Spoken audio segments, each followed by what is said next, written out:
Design for disaster. The story of the Bel Air conflagration.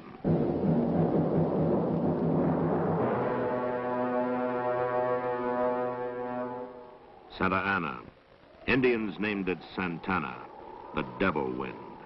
When it blows, plants wither, trees and brush become crackling dry, atmosphere grows tense, oppressive. People tire easily, argue more. Even the suicide rate rises during the months of the Santa Ana. Warm, dry. This climate plays an important part in attracting over 3,000 people a month to the city of Los Angeles to become permanent residents. To settle into hotels, apartments, homes along the coast, inland throughout the central residential sections to the far reaches of the valley areas. And some move up to the scenic, secluded hill areas, where lush California vegetation softens the ridges and valleys for miles in every direction, and breezes blow clean through native growth. And increasingly strong during the late fall months of the Santa Ana, and dangerously dry when there has been no rain. It is during this unstable period that firemen most fear the potential. The potential of 134 square miles of thick, dry chaparral and oak, all within the city boundaries of Los Angeles, classed by experts as the fastest burning ground cover in the Western Hemisphere. And nestled in that cover, one of the greatest concentrations of high-value homes in America, a serious problem in fire protection under even the best of conditions.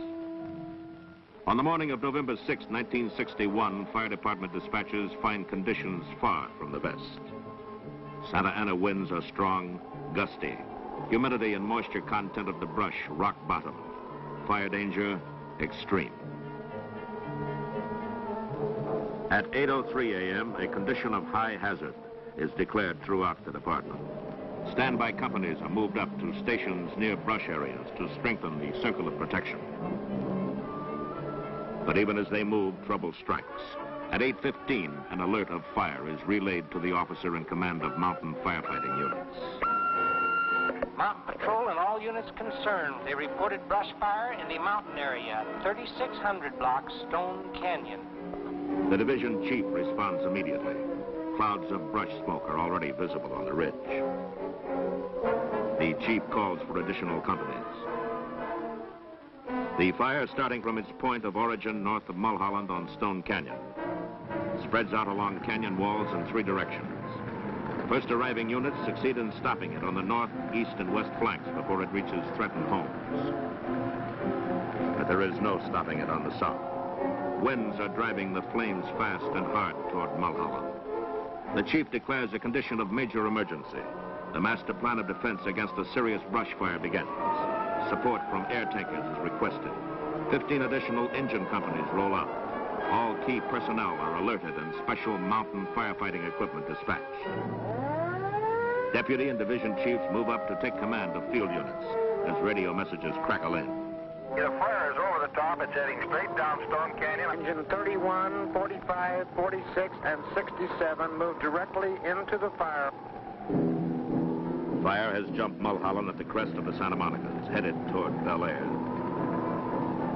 To these men, brush fires are routine, but this one is pushing them hard. The flames take a run along the canyon slopes, heading uphill toward the ridges. Firemen with high-pressure hose streams knock the fire down as it tries to make the jump as it did over Mulholland. But in the canyon between, along the wide sweep of fire front traveling unchecked with the wind, there lies the problem. Rough terrain impedes fire crews in meeting the flames head-on. Fire fans out to sweep up canyon walls, threatening residential areas ahead.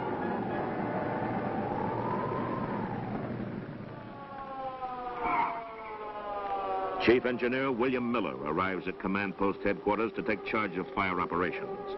A quick size-up of conditions prompts him to order everything available into the fire.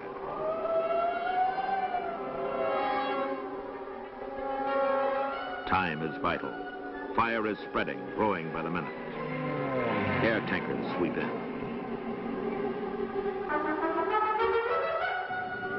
Fire danger is compounded by ground winds, the Santa Ana driving through at 50 miles an hour to hurl burning brands ahead of the main front. 100, 200, 300 feet ahead, other blazes are starting, spot fires that appear from nowhere. All off-duty firemen are recalled to hold back what may come if the wind plays tricks. And the wind does. Embers blow ahead of the fire to fall on the opposite side of Roscommon. Fire is now west of Stradella, out of Stone Canyon. Fire officers alert the command post to the new outbreak. On top of Stradella, I can see the fire on the west side of Roscommon. It has jumped at least 500 feet further south. Fire has jumped Roscommon at about Donella and Roscommon. It's now out of control. Responding apparatus is directed in by helicopter. Defense forces are split once again to handle the two additional fronts. As equipment and manpower thin out, fire grows with the wind, and flames begin spreading at the rate of 13 acres per minute. Tactics change from offense to defense. Fire crews are directed to positions between structures and the approaching fire to begin the necessary technique of hit-and-run firefighting. Get ahead of the fire. Take a stand. Knock it down. Move ahead again. Always stay ahead of the fire.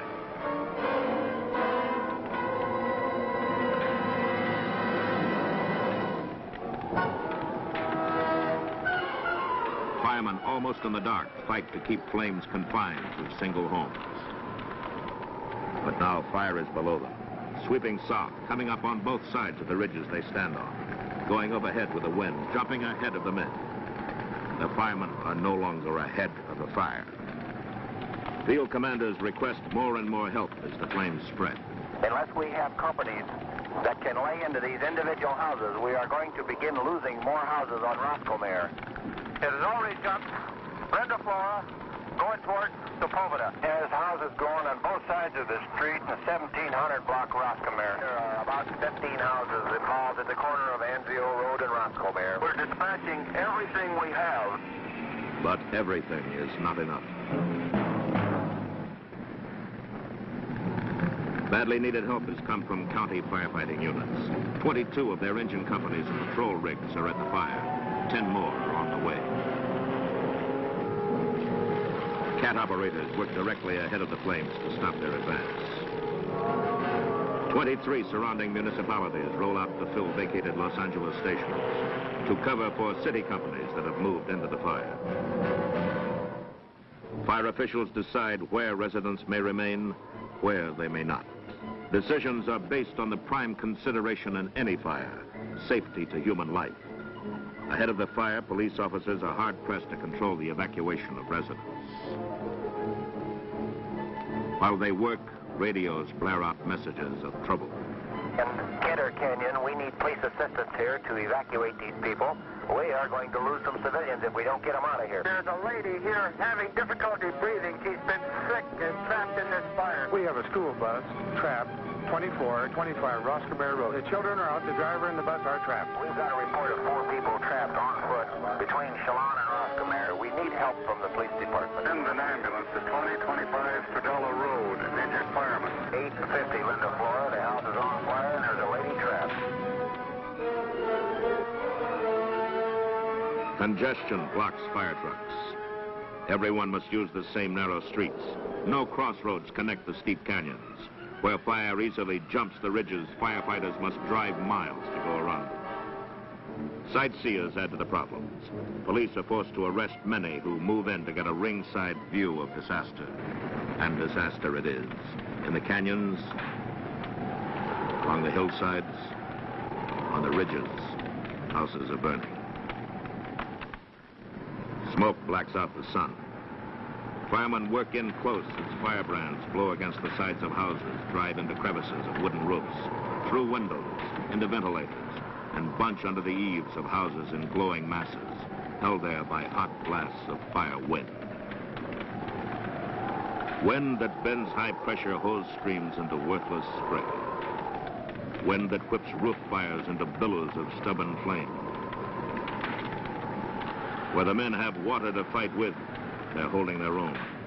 And then, without warning, some don't have water. First the pressure, then the water itself recedes from ridges. Fire companies are backed off by waves of flame. Along Stradella first, then Roscommare, then Linda Flora. The situation becomes one of scattered running battles as fire crews pick individual targets. Water is drafted from swimming pools wherever possible. But where water is limited to that in apparatus tanks, homes that are furiously burning must be passed by. Of the hundreds of others threatened or just starting to burn, a difficult choice must be made. Which to fight, which to forfeit. Houses with combustible roofs and those too close to brush are poor risks. Once extinguished, they catch fire again and again. Nevertheless, the firemen try. Air tankers come in low and often, despite collision hazard and the smoke. Only a limited number may operate. Even their biggest loads will not affect the huge central fires. They do their best work in conjunction with ground crews on the flanks to prevent fire spread. More equipment is moved in as fire sweeps south on a solid front at incredible speed.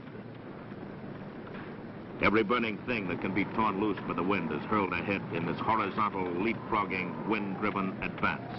Burning brands rain down in clouds as fire leaps from wood roof to wood roof. Spot fires appear everywhere, spread, fuse together to feed the parent blaze. A blaze which is no longer just a major brush fire, just a group of burning buildings. It is now a full-scale conflagration. On the move, headed for the thickly populated areas of every residential section north and south of Sunset Boulevard. There is one chance. Every piece of firefighting equipment not actively involved in saving structures is being ordered to the area north of Sunset to head off the flames. Homes by the score disintegrate into white-hot embers carried high into the atmosphere by thermal columns of heat. Firestorms boil upward along residential stretches of Linda Flora, Chalon Road, Stradella, Samara, Chantilly. There is no clearly defined fire front. It's as if an enemy force had suddenly launched a paratroop attack behind the lines of defense. Sector chiefs attempt to maintain order where sectors no longer exist. Flames loom up in scores of homes on scores of streets. Firemen fight in smoke-imposed darkness throughout the fire areas. Some have no water, others have. In their concentration on the jobs at hand, none can know that 4 new crises are taking form. 6 miles northwest in a remote area of Santa Ynez Canyon, a second major brush fire has broken loose, destroyed 9 homes, and is racing toward the main fire to eventually blacken 10,000 acres. Companies are pulled from Upper Stone Canyon to help county units fight the new blaze. In Benedict Canyon, 1/2 mile east, another brush fire is deliberately set. As ground crews respond, an air tanker is directed in ahead of their arrival to delay the fire's progress. And in Brentwood, a third crisis.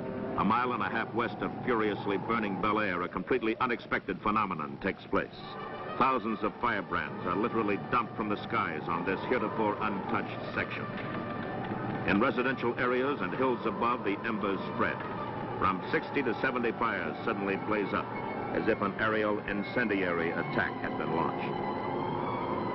Vitally needed equipment must be pulled from critical areas and diverted to this new front.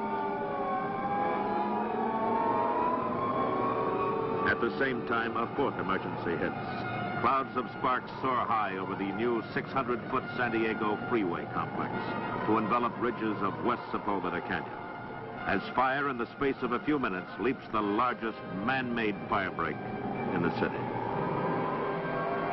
Controlling this host of new fires seems hopeless. Everything possible is being thrown into the path of a conflagration that will not stop. The county, civil defense, and neighboring municipalities are taxing their own fire defense to the utmost in this fight against time and a 20-mile perimeter of sweeping flame.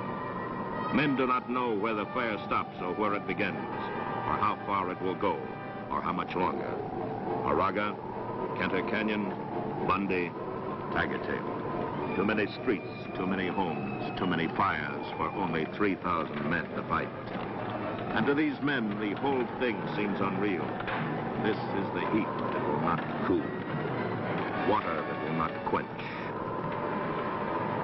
wind that will not stop. This is a fire that simply will not be whipped. And then in late afternoon, they get their first break. The Santa Ana diminishes. The racing fire slows to a run. And those still left in the burn area get a look at the path it has traveled. But there is no time for contemplation. Fire is still burning heavily on the south and west flanks, still moving. In the early evening, the wind changes, grows stronger, swings the fire west, then northwest. In its path lies the long, deep richness of Mandeville Canyon, one of the most heavily populated, most exclusive, most hazardous canyons in the Santa Monica Range. As darkness moves in, apparatus is safely withdrawn from the burn, manned by tired crews and shuttled into the mouth of Mandeville. Firemen stand by their lines as they watch a sky full of smoke turn red from embers and reflected flames. Fire once again is on the rampage. Like devils running before the wind, flames begin their climb to the top, to crest over the ridge, shoot skyward, and start down into Mandeville on a direct run for the homes below. And the fight begins. Firemen battle to keep their positions between homes in the first waves of fire as flames boil overhead to sweep the West Canyon wall.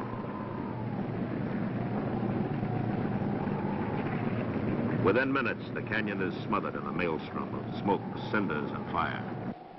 And below, as more equipment moves in, firefighters again take beatings in their stand between homes and fire. Paint blisters, hose lines char, fire coats are scorched and endurance tested, but the lines hold, and the men hold, and the homes still stand after flames have blackened the canyon walls. As the fire swings northward in a dying night wind, a great concentration of ground forces moves against its line of advance. And the city's most disastrous fire is finally beaten down to slow, smoldering containment.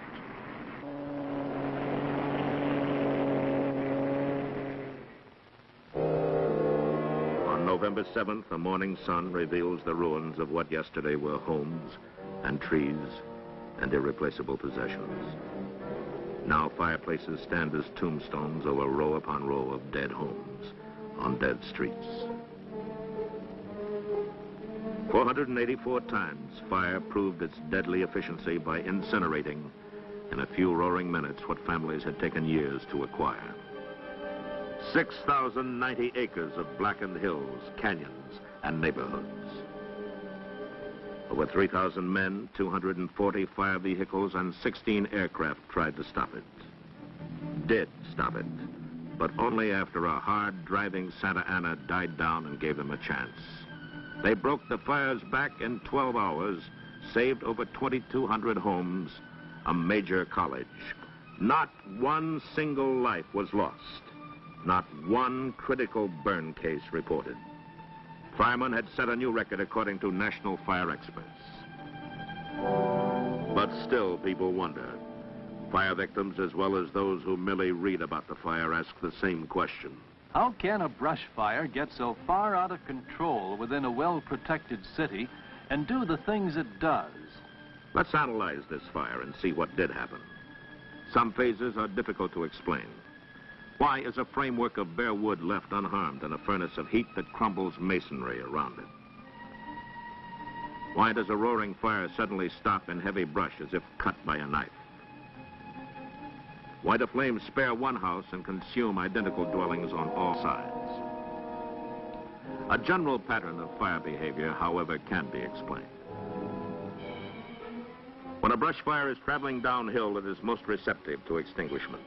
A wide clearance around a house gives firemen a break to make a stop, provided water is available, provided winds do not start spot fires across the canyon, and combustible roofs do not ignite from falling embers. The fire preheats canyons to ignition temperatures. As flames move uphill, the reaction can be almost explosive. A parallel to this reaction is demonstrated with a branch from a specimen of hillside brush. Held upright with fire moving downward, the fire travels slowly. But reverse the situation. Place the fuel above the fire. On a hill fire, burning brands carry over the top to start spot fires on the opposite side. Where those spot fires merge with the original blaze, you'll see fire that leaves only chimneys and brickwork. And no amount of wetting down can stop it. Now let's take another look at fire in action. Brush fires create their own wind. Turbulence and heat bring winds of tornado velocity. Erratic, twisting, treacherous, and unpredictable. Even seasoned news cameramen can be trapped. Where these fire drafts are further compounded by the Santa Ana, results can be disastrous. On the morning of November 6th, Santa Ana winds were moving in a southwesterly direction from desert to coast. At the same time, numerous ridges of the Santa Monicas were channeling ground winds almost due south. So it was that winds were traveling in two directions at the time of the fire. When the fire reached Bel Air and consumed homes in such numbers that firestorms resulted, thermal heat lifted burning shingles and brands 2,000 to 3,000 feet in the air. Caught in the upper-level wind currents, these burning brands were carried well over a mile across Sepulveda to rain down onto the Brentwood area. Scores of spot fires began spreading to present a new crisis. This action is demonstrated in these pictures taken by UCLA's meteorological department. Now the same picture increased to many times its original speed. Deep within the smoke, burning shingles carry 1.5 miles to start new fires, as shown by black smoke columns, which grow to join the main fire, approaching from the east. This leapfrog phenomenon, coupled with powerful ground winds, created a unique fire problem. As one of the nation's foremost conflagration experts puts it, no one has ever faced this problem before. No definite line of defense could be found, and when a chain reaction of this type occurs, a fire department can do nothing more than pick out individual houses and try to save them.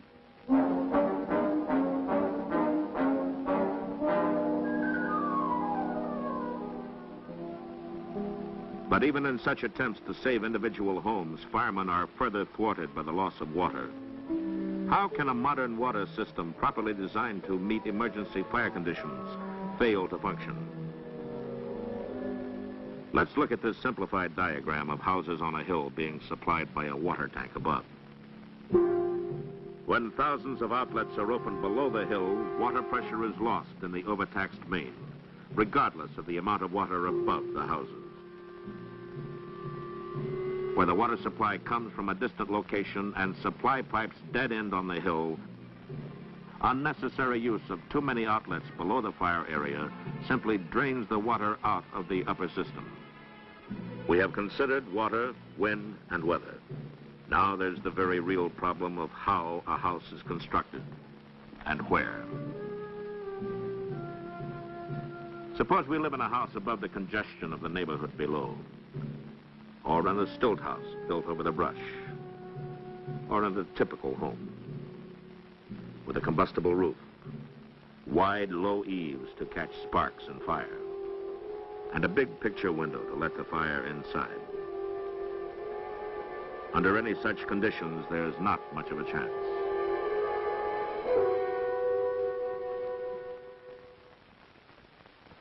In 1959, experts from the National Fire Protection Association surveyed portions of Los Angeles.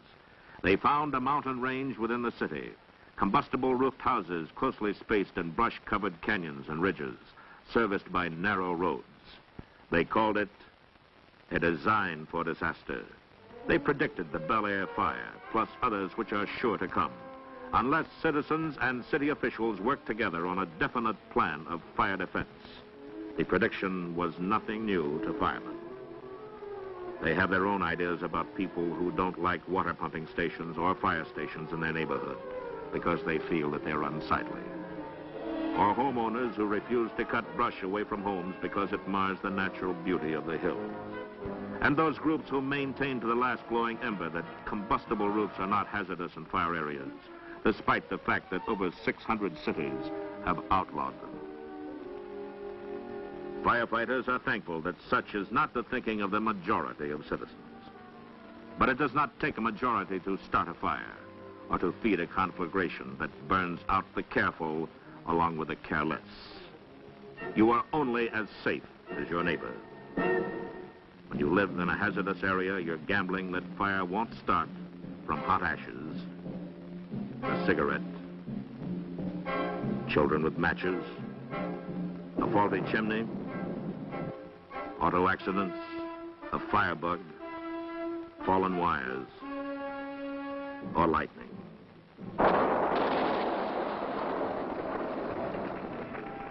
These are the odds. If you win, you get to keep what you already have.